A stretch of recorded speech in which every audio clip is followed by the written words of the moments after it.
à l'honneur, quel que soit leur parcours. Des femmes d'action, dynamiques, volontaires, généreuses. Et on s'est rendu compte qu'à l'UNEL, elles ne se connaissent pas forcément. Elles sont toutes dans leur coin, un peu isolées. Et je pense qu'on a tous mesuré qu'elles ont besoin d'être soutenues pour certaines d'entre elles.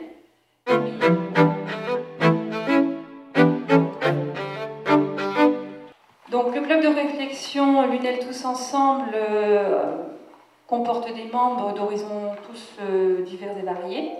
Et les piliers de ce club, ce sont de réfléchir sur des sujets de société actuels, l'environnement, la culture, le développement économique, la famille, le sport. Donc, et de laisser la place aux citoyens pour s'exprimer. Donc au cours des 18 mois que nous avons passés ensemble, nous avons organisé des soirées thématiques sur invitation. Et elles avaient toutes un point commun, c'était l'UNEL et son territoire. Donc nous avons organisé des soirées sur le centre-ville de l'UNEL, son développement économique, le sport, la culture, la famille. Et ce soir, ce sera une soirée consacrée aux femmes.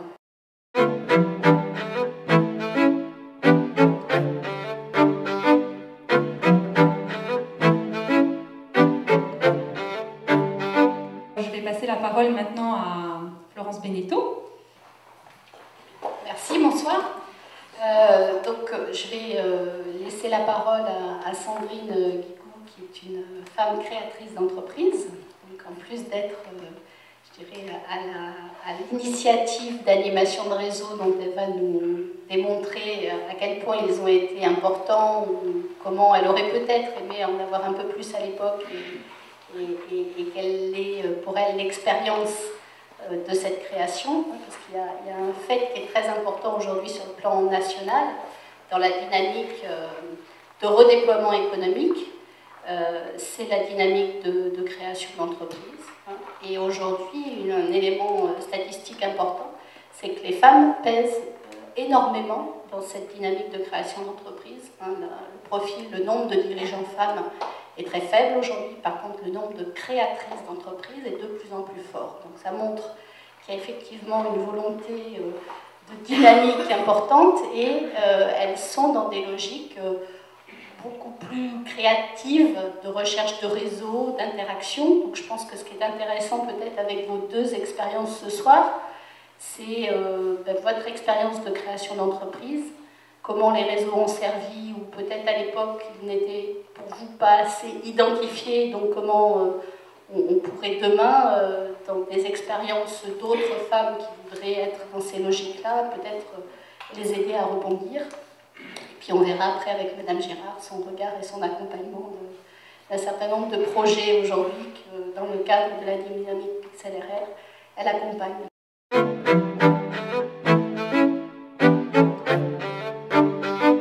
Je suis Sandrine Guigou, je suis gérante de la société Lily Pinceau & Co, installée sur la commune de Lunel au sein de la pépinière via Innova. En termes de création et de création d'entreprise, j'ai commencé avant la création, donc au moment où en fait j'ai décidé de créer un projet, parce qu'avant de monter une entreprise, je crois qu'on a avant tout un projet de vie, des idées, des envies, et je pense que c'est l'idée et l'envie qui fait naître l'entreprise. Je pense que je portais des idées avant de porter une entreprise, et que je pense que j'étais une porteuse de projet finalement avant de devenir entrepreneur.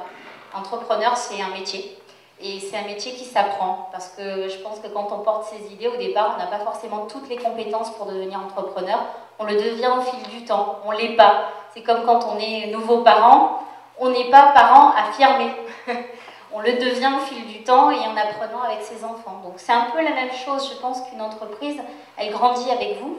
Et au fur et à mesure que vous l'accompagnez, vous avez de plus en plus de compétences qui se développent et qui vous sont demandées au fur et à mesure de l'accompagnement de cette entreprise.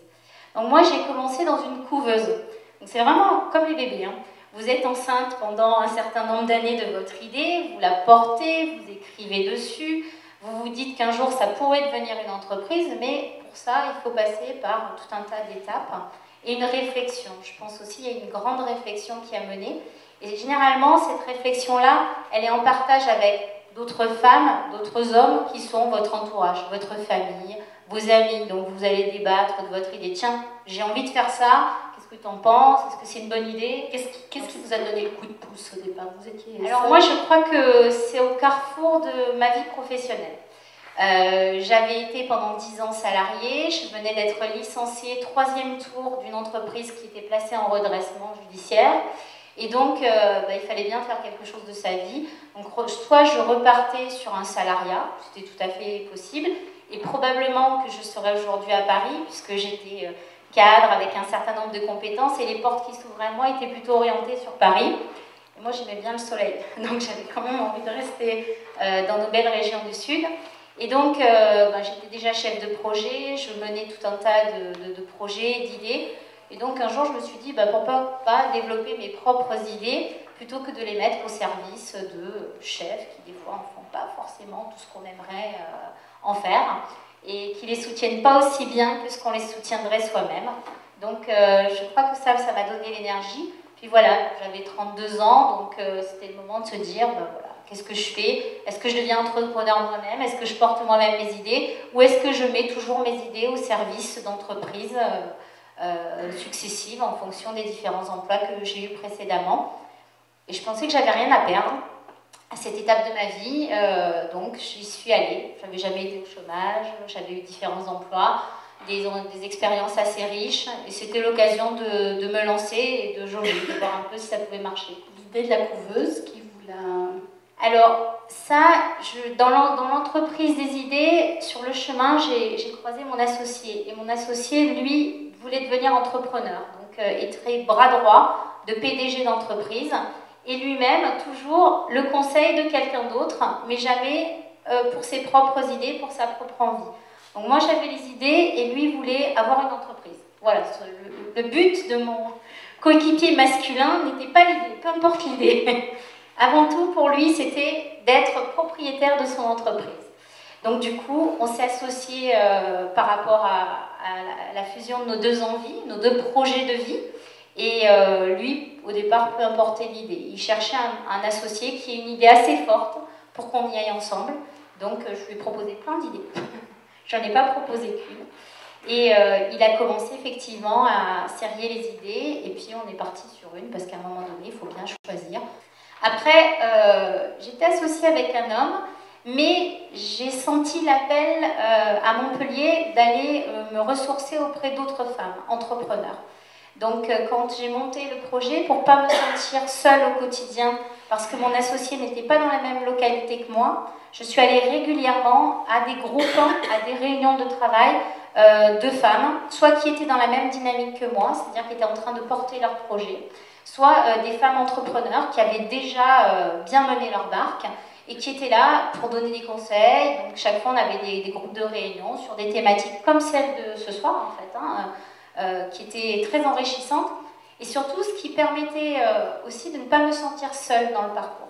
Parce que quand on crée une entreprise, eh ben, on passe tous, d'ailleurs qu'on soit homme ou qu'on soit femme, ça n'a pas de rapport, on passe toujours par les mêmes étapes. C'est ce que j'appelle la transversalité. Dans une création d'entreprise, il y a toujours des étapes qui sont finalement les mêmes. Et il y a des moments où vous êtes tout en bas, parce que vous êtes démoralisé, vous avez l'impression que vous n'y arriverez jamais, ça avance pas, ça marche pas. Et vous croyez qu'il n'y a qu'à vous que ça arrive. Eh ben non, quand vous allez dans ces réunions, vous apercevez que c'est tout le monde pareil. Alors là-dessus, la success story. Donc 2006, ensuite... 2006, ensuite on a été suivi pendant un certain temps par la Chambre de commerce et d'industrie. Donc là on avait carrément un chargé d'affaires qui suivait notre projet et qui nous aiguillait au niveau du projet. Puis ensuite, quand il a senti que le projet commençait à s'envoler, il nous a vivement conseillé d'intégrer une pépinière.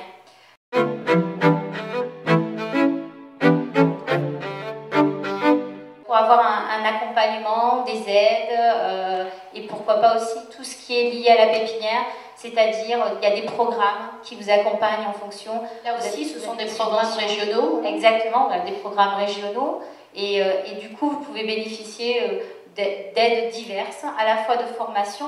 Donc il y a des gens qui viennent intervenir dans la pépinière, des spécialistes, des experts, en fonction de vos problématiques ou des problématiques des entreprises de la pépinière.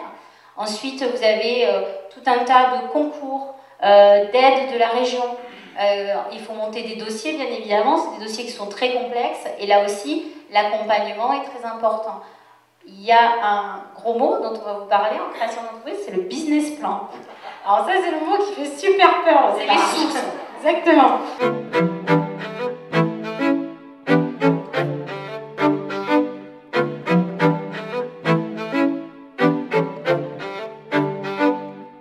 C'est le dossier qui va vous permettre de convaincre le banquier. Et là aussi, c'est pas facile de discuter avec le banquier, d'autant que alors, quand vous êtes femme et que le banquier est un homme, il vous regarde, déjà, vous êtes un alien né. Donc, il vous voit avec des couettes.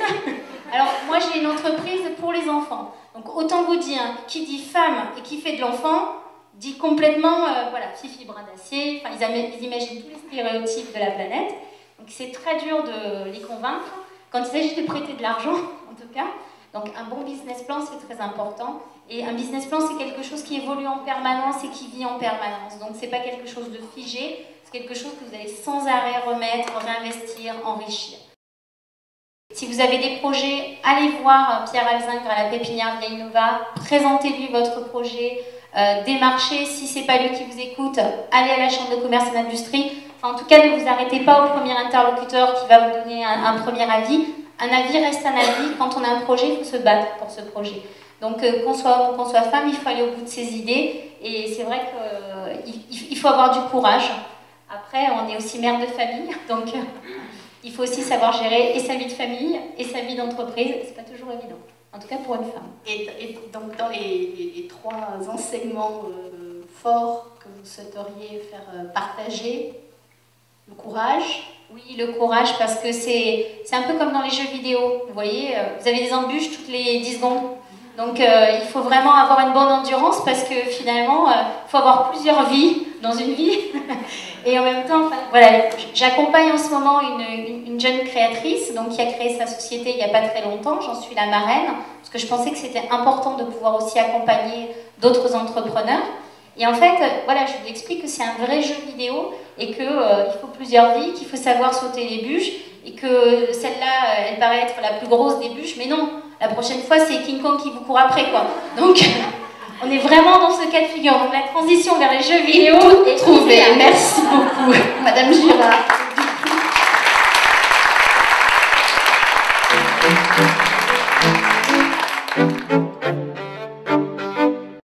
Plusieurs entités, là, notamment, ce sont des entreprises donc, de la création numérique et du jeu vidéo.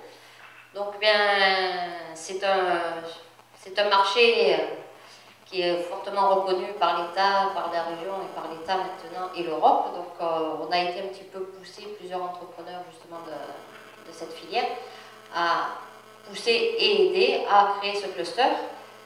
Et bon, comme il a été dit tout à l'heure, ça permet d'être soutenu, d'être dans un réseau, mais c'est aussi pour soutenir. Il faut savoir donner autant qu'aller chercher. Et c'est parce que c'est ce qui fait la richesse des réseaux, justement, c'est l'échange. Et quand vous avez des personnes qui viennent pour seulement chercher quelque chose, le réseau ne peut pas fonctionner, quoi, ne fonctionne pas. Donc c'est vrai qu'on n'imagine pas la puissance de ce type d'entité, de regroupement, mais il y a l'entraide, il y a le soutien aussi au niveau psychologique, ne serait-ce que de voir qu'effectivement le voisin a les mêmes problèmes que vous. Parce que souvent, quand on est isolé, et bon, surtout là pour ce soir, le thème c'est la femme. Bon, nous, chez nous, c'est plutôt mixte, même voire plutôt masculin. Mais il y a quand même quelques femmes chefs d'entreprise. Et donc, c'est important de se regrouper et de partager, et d'intervenir. Donc là, que ce soit au niveau des collectivités, ceux qui ont une compétence d'un côté, la mettre au service donc, des autres, que ce soit compétences techniques, compétences relationnelles, il y en a qui sont plus doués que d'autres, donc faire passer le mot, bien se connaître entre vous, donc des rencontres, ne pas hésiter à se présenter les uns les autres, ou aller justement chercher des renseignements sur les autres, et à participer, donc vraiment dès que vous pouvez. Ça paraît un petit peu chronophage au départ, parce que bon, quand on monte un cluster comme ça, ben, il il y a beaucoup de choses, c'est un peu comme une création d'entreprise, hein, parce qu'il faut pareil un budget. Et donc là, les budgets, ben, souvent, c'est aller chercher des subventions, aller chercher des choses qui prennent beaucoup de temps. Mais en fait, on gagne du temps que ce soit dans son entreprise, du coup, dans sa vie privée, puisque si vous passez moins de temps à aller organiser votre venue dans un salon, par exemple, et si c'est le cluster qui s'en occupe, qui mutualise la logistique et aussi les décisions, savoir quel salon est le plus approprié, savoir quel... Donc voilà, c'est pas seulement, ça ne prend pas seulement du temps, mais ça vous permet d'en gagner également. L'expérience en fait de l'accompagnement de ce cluster vous amène à proposer quoi finalement dans les approches de mise en réseau? Qu'est-ce que ça apporte aux gens qui viennent, qui ont un projet mais qui ne savent pas comment le concrétiser? Ça peut donner quoi comme idée à notre auditoire aujourd'hui? Alors nous, c'est surtout des gens qui ont déjà donc créé, qui sont créés. Alors par contre, effectivement, quand il y en a, on est toujours en lien, donc, bon, sur Montpellier, ou même sur Nîmes, où on a certains qui sont à Lunel aussi. Évidemment, on les conseille et on les oriente vers les aides à la création. C'est vrai que c'est super important, ça, et surtout nous faire appeler. Il y en a qui arrivent et qui nous disent « Oh, mais moi sur Internet, j'ai tout trouvé. » Non, Internet, vous avez l'opération lambda, la création lambda, avec aucune spécificité à votre métier, à votre envie, à vos besoins. Donc, surtout, voilà, comme l'a dit madame, il faut vraiment aller chercher conseil auprès de personnes compétentes parce que c'est vraiment très important. Et donc nous, une fois que les entreprises donc, sont créées, sont accompagnées par des pépinières ou des couveuses, donc elles sont intégrées dans notre cluster. Et là, ben, quand ils ont des besoins, on mutualise beaucoup de choses, donc la présence sur les salons, on peut acheter du matériel aussi, ben, justement par exemple pour les salons, on a une télé qui peut, on a du matériel comme ça. On organise aussi les développeurs de jeux vidéo, les logiciels, la technologie évolue très vite, donc on organise des rencontres justement de techniciens qui peuvent partager leurs connaissances, qui peuvent justement demander conseils, aides, etc. Les grosses entreprises font travailler les petites, parce que quand on est petit, ben, selon les appels d'offres, sans que ce soit un appel d'offres, et si on veut s'adresser à un grand compte, eh ben, ça passe pas parce que trop petit. Donc les grands chapeautent les petits, c'est eux qui ont le marché et ils sous-traitent avec les petites. Et ça, c'est pas négligeable. Nous, on est 35, 40 donc dans le cluster. L'an dernier, ça a représenté pratiquement 600 000 € de sous-traitance et d'entraide. Il y a des petites entreprises, ça a représenté 30% de leur chiffre d'affaires. On voit bien quand même dans ce que vous exprimez dans l'exemple de votre création que finalement, aujourd'hui, les nouveaux modèles économiques, c'est vraiment cette logique de mise en réseau, de petites structures qui vont chercher des entraides, du partage, de la mutualisation, et c'est, je dirais, la nouvelle forme de développement économique qui s'explore pour accompagner des tailles d'entreprises qui, aujourd'hui, n'ont pas forcément toutes les réponses à la réalité économique. Oui, parce que je pense qu'aujourd'hui, ça va encore plus vite qu'avant. Donc, bon, nous, on est dans les nouvelles technologies, mais c'est vrai que la concurrence est mondiale, pratiquement sur tous les emplois, sur toutes les entreprises. Donc, il faut savoir réagir, il y a vraiment beaucoup de choses, des compétences à avoir aussi. Nous, au départ, les gens craignaient la concurrence. Oui, mais un tel est concurrent, où on a 4 ou 5 boîtes qui font vraiment du jeu vidéo grand public, ou d'autres qui font du serious game, donc qui s'adressent à des jeux pour la formation, etc., donc qui s'adressent eux aux entreprises. Et ils craignaient la concurrence, et en fait pas du tout.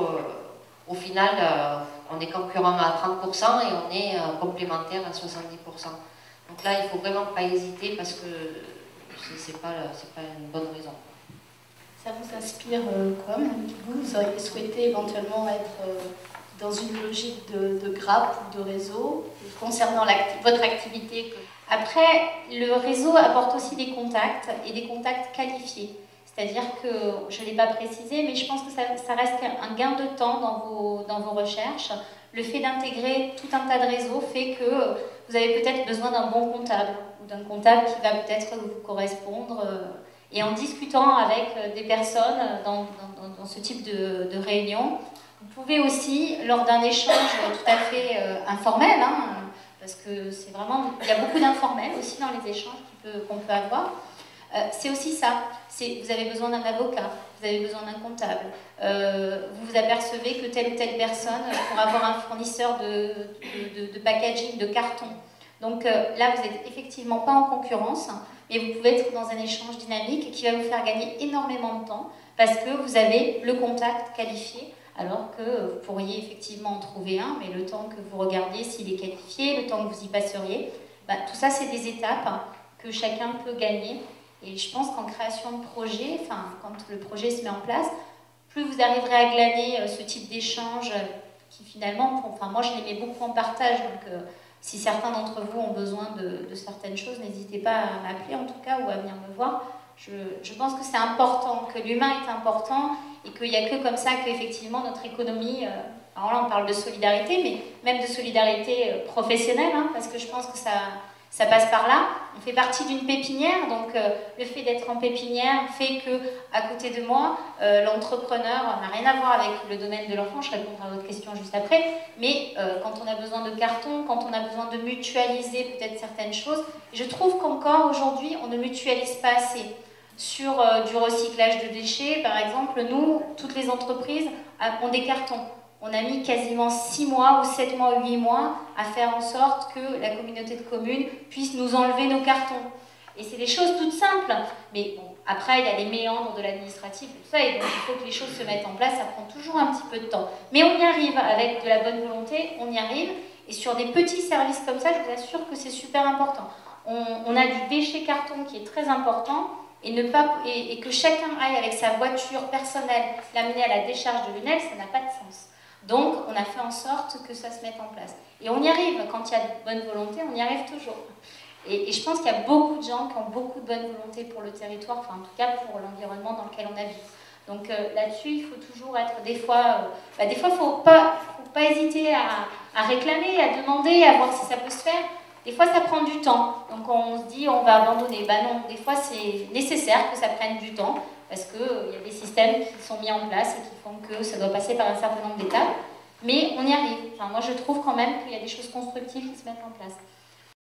L'importance du réseau, vous le situez par rapport au partage, par rapport à la mutualisation, par rapport à l'échange d'expériences, c'est juste par rapport à la problématique que posait Catherine en préambule. Je pense que c'est un ensemble de choses et qu'en fonction de vos affinités, vous allez vous sentir bien dans un réseau, moins bien dans un autre, donc il faut tester aussi. On ne peut pas dire que... Enfin, moi, je fais partie d'un groupe d'entrepreneurs de la Pépinière, j'y vais très régulièrement. Il y a certaines soirées où je vais y trouver réellement mon compte parce que l'humain fait que pendant cette soirée-là, j'ai eu un réel échange et j'ai trouvé des choses.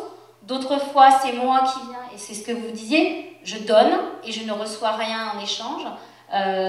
J'ai été dans certains réseaux et je n'y vais plus parce que j'ai évolué en tant que chef d'entreprise. Donc il y a des réseaux dans lesquels je ne vais plus parce que je ne ressens plus les mêmes besoins, on n'est pas sur les mêmes niveaux d'échange. Donc tout ça, ça évolue au fil du temps. J'ai été dans le réseau des entrepreneurs féminins qui était à Montpellier, puis après, petit à petit, je m'en suis dégagée. Aussi parce que le fait que je sois associée avec un homme ne plaisait pas toujours. Mais c'était vraiment une communauté de femmes qui étaient pro-femmes et peut-être un peu trop à mon avis personnel, par rapport à mes goûts personnels.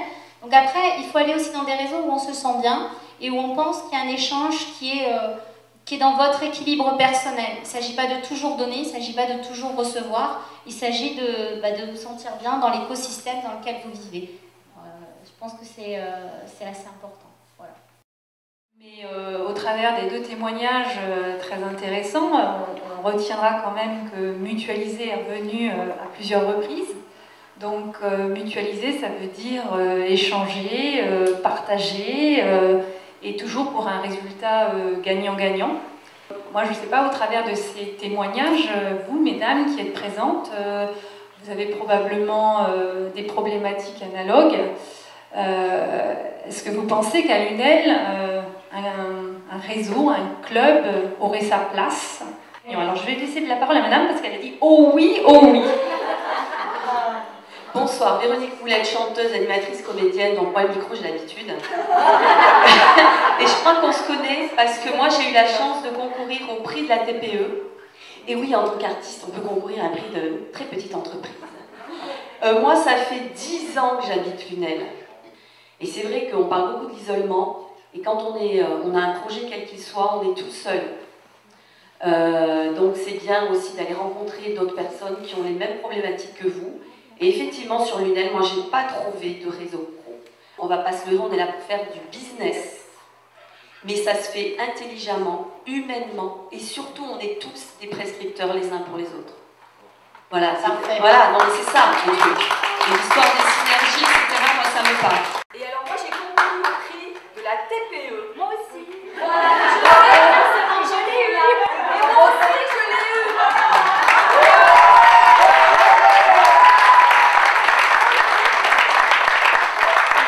Vous aurez tous compris que ce sont vraiment des femmes dynamiques, elles ont vraiment du mérite. Alors j'invite d'autres femmes à exprimer leur témoignage parce que je pense qu'il y en a d'autres.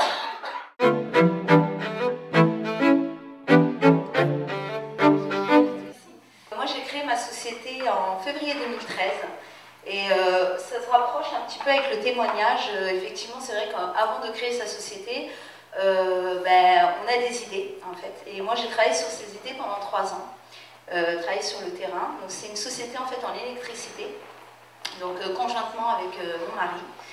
Et aujourd'hui on a des contrats d'exclusivité, donc on s'occupe de tous les IPRU ainsi que les cinémas Gaumont, du Languedoc-Roussillon. Donc c'est vrai que ça a été une expérience riche, difficile, pleine d'embûches, mais après c'était voilà, c'est un choix de vie. Et quand on veut, on peut. Voilà. En dehors de ça, voilà, j'ai une autre activité aussi, parce que je suis aussi responsable de secteur dans une société allemande qui s'appelle Warwerk, qui commercialise les Thermomix et les Cobold, hein, vous avez déjà dû en entendre parler. Donc je dirige l'agence de Béziers, prochainement j'ouvre une agence sur Montpellier. Et à côté de ça, je fais partie donc, de diverses associations de femmes, comme Femmes Actives par exemple, qui est sur Montpellier. Je fais partie aussi du bureau d'un club aussi qui s'appelle le Club Molière, qui regroupe aussi tout un tas de personnes, donc là c'est mix, hein, c'est femmes et hommes, d'entrepreneurs aussi, des gens qui ont un projet, qui ont un projet de création, qui ont déjà créé. Voilà, donc je trouve que les associations sont très importantes parce que c'est riche de partage, de solidarité, d'échange. Et voilà, en partageant nos diverses expériences, on s'enrichit les uns les autres. Et c'est vrai qu'on se sent moins seul dans cette aventure, parce que c'est une aventure. Voilà, et voilà, donc je trouve ça vraiment génial que vous organisez ça à Lunel, parce que voilà, il y a plein de gens sympas ici. Et je pense qu'il y a plein de femmes avec plein d'idées qui aimeraient mettre des choses en place, changer de vie, tout simplement, et qui n'ont peut-être pas le soutien nécessaire ou les idées, ou les échanges, ou le soutien, enfin, voilà.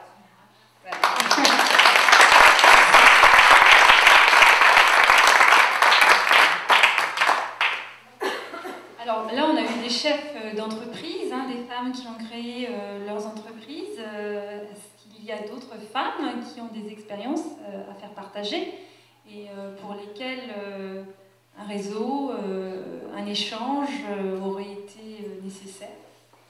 Non? Personne ne veut s'exprimer? Si, bien sûr. Bonsoir à tous. Donc moi je suis Marie-Thérèse Sevrac, coiffure Marité à Lunel. C'est pas pour faire de la pub, je pense qu'il y a pas mal de monde qui me connaissent. Et ce que je viens d'entendre ce soir, ça me fait plaisir parce que je ne m'imaginais pas que les femmes avaient autant de force, de vitalité et qu'elles pouvaient concurrencer les hommes. Parce que alors, moi je suis dans un domaine professionnel plutôt féminisé, mais avec mes responsabilités chambre des métiers, parce qu'on va parler un petit peu de la chambre des métiers, l'artisanat en général, je suis entourée de beaucoup d'hommes. Et il est clair que pour faire ma place, je vous signale qu'il faut que je donne des coudes pour pouvoir bien m'avancer. Donc moi je suis ravie qu'à Lunel il puisse y avoir cette rencontre et ce club, il pourrait se réaliser, ça serait vraiment fantastique. Regrouper toutes ces dames et puis surtout toutes ces entreprises et toutes ces connaissances, parce que vraiment je crois que c'est ça qui est important. On ne se connaît pas assez, on se connaît visuellement, mais on se connaît pas profondément et on ne connaît pas vraiment la valeur du travail de chacun.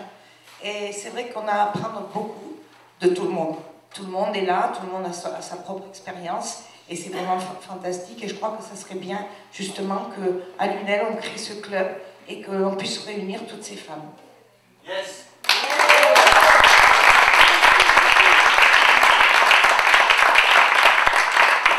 Il y en a parmi vous qui ont des projets, qui sont venus ce soir avec l'envie d'exprimer des besoins, des attentes, parce que tous ces témoignages sont des témoignages déjà de femmes qui ont, entre guillemets, réussi dans leur démarche. Il y en a probablement beaucoup d'entre vous qui ont en tête des difficultés présentes ou des questionnements ou des attentes. C'est important, je pense, de les exprimer aussi, parce que les femmes qui sont aujourd'hui présentes et qui sont là peuvent aussi vous donner des éclairages sur ce qu'elles ont vécu. Est-ce que certaines d'entre vous voudraient s'exprimer là-dessus? Moi, je suis Virginie Tessé. Il y a 2 ans, j'ai créé une petite entreprise service aux personnes. Elle s'est bien développée. Et j'ai rencontré d'autres auto-entrepreneurs. Et depuis peu, nous avons créé une association sur Lunel, des petites entreprises lunelloises et des environs proches. Donc cette association consiste à regrouper toutes les petites entreprises, que ce soit dans les métiers du bâtiment, l'informatique, l'infographie, les services aux personnes, la musique, le dessin, l'animation, de créer un réseau de proximité pour pouvoir proposer aux Lunellois ce service de proximité. Par ce biais, nous avons une double casquette, c'est que nous créons des événements type salon. Donc, nous avons créé l'an dernier au Bonheur des Femmes à Lunel. Nous créons des expos. Et par ce biais de salon, nous faisons connaître une dame qui a besoin d'acheter un bracelet. Peut-être que demain, elle aura une cuisine à repeindre. Voilà. Excusez-moi, mais on ne vous connaît pas par contre. Oui. Non, cette association, elle a été créée exactement il y a 1 an, sous un autre nom, où les idées que je viens de vous présenter étaient là, mais le mouvement n'a pas été fait correctement. Et nous avons créé, avec ma collègue qui est là, Audrey, cette association depuis le 25 octobre. Et, voilà. Et vous attendez quoi? Alors déjà, j'attends de voir s'il y a des critiques, s'il y a des idées, s'il y a des conseils. Parce que la vie associative, c'est pas évident pour tout le monde. Donc c'est sûr, comme on disait tout à l'heure, il faut savoir échanger, il faut savoir donner sans espérer de recevoir. Nous sommes aujourd'hui quand même quelques adhérents, d'après cette ancienne association qui s'appelait le Pan des Services, je ne sais pas si vous en aviez entendu parler. Donc j'étais la secrétaire de cette association. Aujourd'hui, le Pan des Services n'existe plus, et cette nouvelle association s'appelle APEL, l'association des petites entreprises de Lunel. Voilà.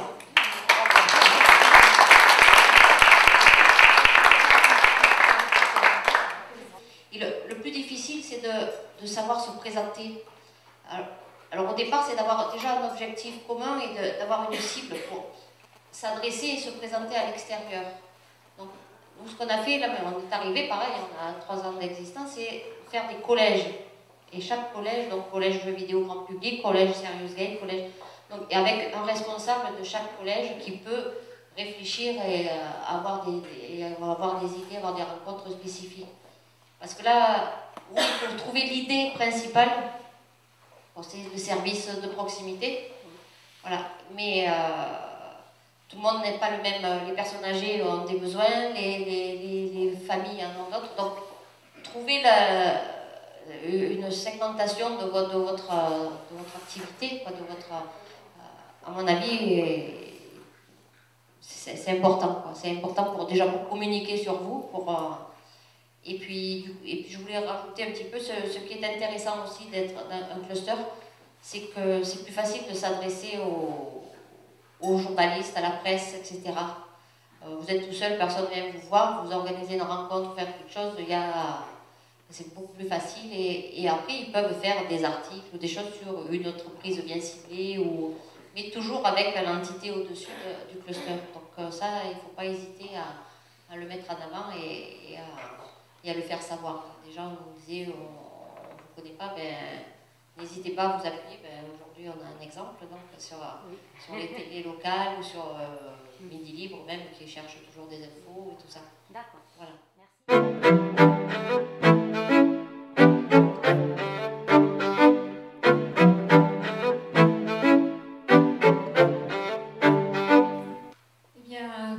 De riches témoignages en tout cas qui montrent que les individus sont isolés les uns les autres, chacun lance un club, un regroupement d'entreprises et puis on s'expatrie, on va sur Montpellier parce qu'à Lunel il n'y a rien.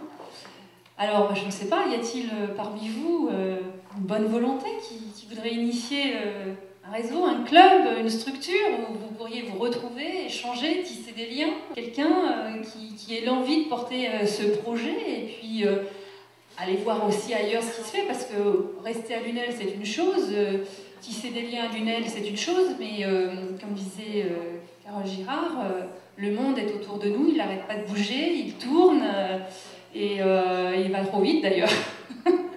Donc je ne sais pas, quelqu'un aurait-il vraiment une envie que ce club existe pour mutualiser vos forces, vos entreprises, parce que comme disait aussi Sandrine, à plusieurs ils ont réussi à faire bouger une collectivité juste pour des cartons, donc pourquoi pas faire bouger d'autres collectivités, trouver des locaux pour que l'entreprise reste à Lunel, parce que ça c'est important.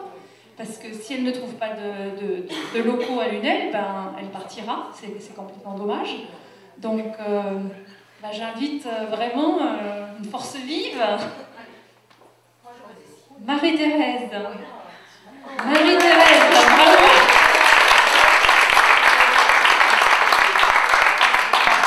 Je veux bien, mais à condition que vous soyez avec moi, n'est-ce pas?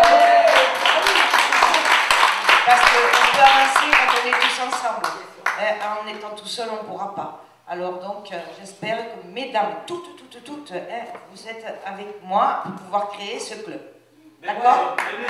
Même on ne sera pas sexiste, il n'y a pas de problème, on vous accepte. Dans la mesure où vous êtes en minorité, il n'y a pas de problème. Le thème de ce soir, c'était femmes d'action, effectivement, mais les clubs initiés par des femmes, animés par des femmes, peuvent aussi être élargis, monsieur, plus largement. Moi, quand je vous entends ce soir, j'ai l'impression, et les expériences qui sont citées ici, ce que vous évoquiez aussi sur votre parcours, c'est un peu la caractéristique aujourd'hui des nouvelles ressources qu'il faut trouver face à la crise. C'est vraiment passer sur d'autres logiques. C'est vraiment la logique du partage, de l'usage et plus de la propriété. Et puis un adage que je répète tous les jours, c'est parce qu'ils ou elles ne savaient pas que c'était impossible, alors ils l'ont fait. Et c'est dans le collectif qu'ils l'ont fait, parce qu'effectivement, on oublie de projeter ce qu'est l'impossible, et on se met collectivement à croire, et à ce moment-là, tout devient possible. Et je trouve que toutes les expériences qu'on voit aujourd'hui, c'est un peu la moralité qu'on tire, qu'on essaye de tirer. Donc bravo si sur Lunel, cette dynamique peut se mettre en place. Et elle aura besoin, Catherine, d'une dynamique derrière, d'une logistique, de salles, d'accompagnement, parce qu'on voit bien quand même que le pouvoir public doit accompagner, et là aussi pour initier et encadrer et favoriser. Et je vous remercie en tout cas d'avoir assisté à cette soirée.